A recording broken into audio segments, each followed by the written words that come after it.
protecting our daughters from predators, pretenders, and pelicots. That's what we're going to talk about today in this video. What's up, good people? We're going to have a very serious topic today, talking about the recent conviction of Dominic Pelicots, the ex-husband of Gazelle Pelicots. There's so many questions, there's so many concerns, so many things that really could be said about this case and about what's been going on. But I definitely want to relate this to you and I in our everyday context. Things that we have to think about as we protect our daughters. Here you have a man that was supposed to be a husband, a true friend, a confidant, actually being the perpetrator and the predator in the home. This man was caught doing a small crime. He was caught doing something that was, we say small crime, but he was caught doing a smaller crime, which really opened the door to this enormous life and lifestyle that he was living of criminal activity. It shows a deep history of criminal activity, actually. This person who was pretending to be a husband was actually a serial rapist. He was a sexual predator. He was convicted of rape along with 50 other men in the sexual abuse of his very own wife, Gazelle Pelicots. Now, when you say that he was convicted with 50 other men, what you really are saying is that here is a community of people who all had similar attributes. They were all sexual predators and rapists. Let that sink in for just a second. That there are people that have a community that come together for a particular purpose. In this community, that purpose just happens to be sexually assaulting other women. You know, my grandmama told me a long time ago that birds of a feather often flock together. And it becomes the wisdom of the people to look at what that actually means in real life. Not looking at what people say, but actually looking at what people do and who people hang around, because it's telling a lot more than what you might realize. What's also critical to understand in this case is the duality of this person's life and lifestyle. This man had a double life, which should not be a big surprise because many people live a different outward life than an inner life. They have an outward face they put on, hey, everything's good, God is blessed. But then on the inside, they're actually going through some troubles, some traumas, some struggles, and some situations. This is normal. The question really is, to what degree, key word, to what degree do your outward life differ from your inner life? To what degree is this a difference? Because if there's a big difference, then there's probably going to be a big problem. This is almost straight out of a scene from the movie Kill Bill. Now, you know, if you know, you know. But this is almost like a scene straight out of a movie. Who can make this up? That the person that you're living with is actually the predator that is preying on you, your very own spouse, preying on you, using you for their own idea of exploitation. And what's crazy to me is she thought that everything was great.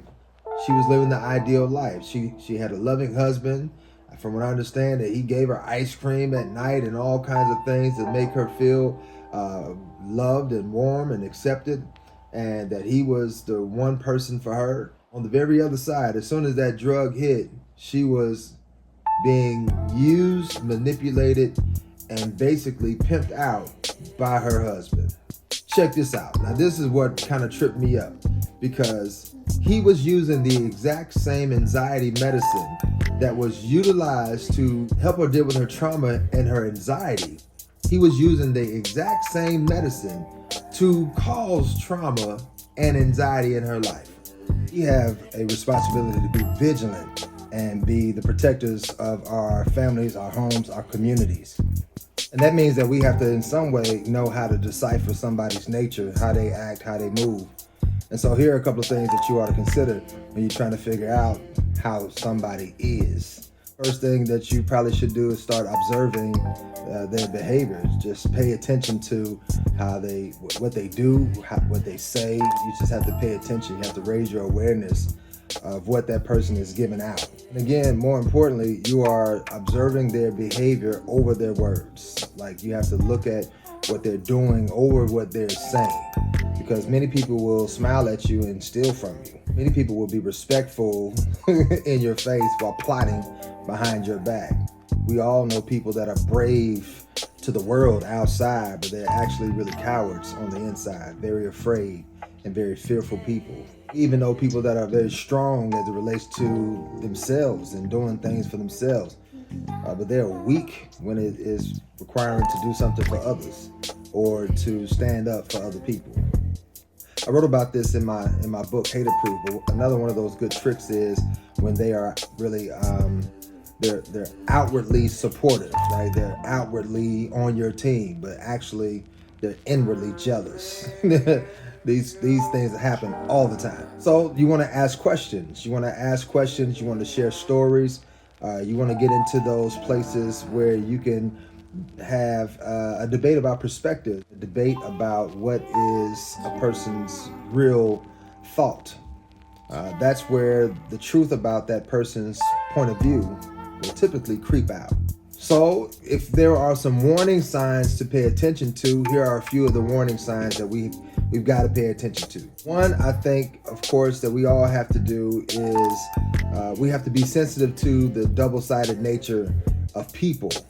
It's not uncommon for people to have a duality of some kind in their life. You have to pay attention to that. Usually there's this space where we are connecting to people in different communities, but nobody's actually paying attention to what community are you connecting to. You have to pay attention to, are the people that we are trusting connected to communities that seem to have a way of living that you might want to pay attention to. Criminals typically hang together.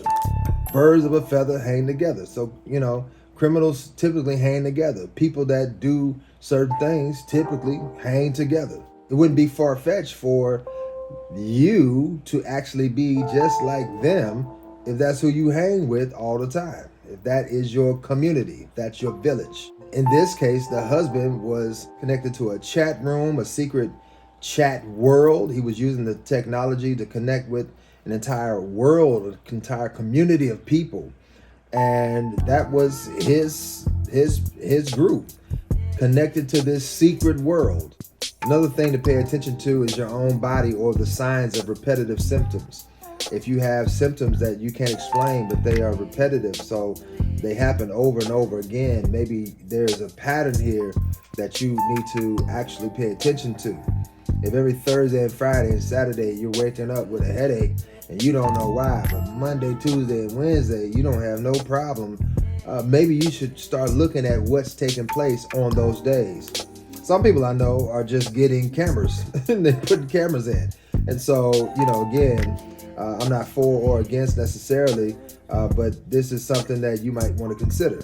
These things are happening in the home, right? This thing took place in the home. It took place amongst the family, right? And we also got to understand, particularly in our community, we know that a lot of stuff goes on in the home. It's not disclosed because people are trying to protect the family name. The pastor, I can't tell you how many people that I've talked to that have been violated or abused because of what took place in the home. The child went and told the mother didn't believe the child, which is a whole nother issue where we're not listening to the cries of the kids because we just don't give them credibility. And so the mother could be getting the information and not taking action because they just don't believe it, right? These type of atrocities happen. They happen in my family. I'm sure they happen in other families where people have been violated by those who were supposed to protect them, uncles and cousins, etc., etc. People who were supposed to protect them that did not, and the family swept it under the rug. How do you protect the persecutor? How do you protect the one that violates and you don't do nothing for the victim?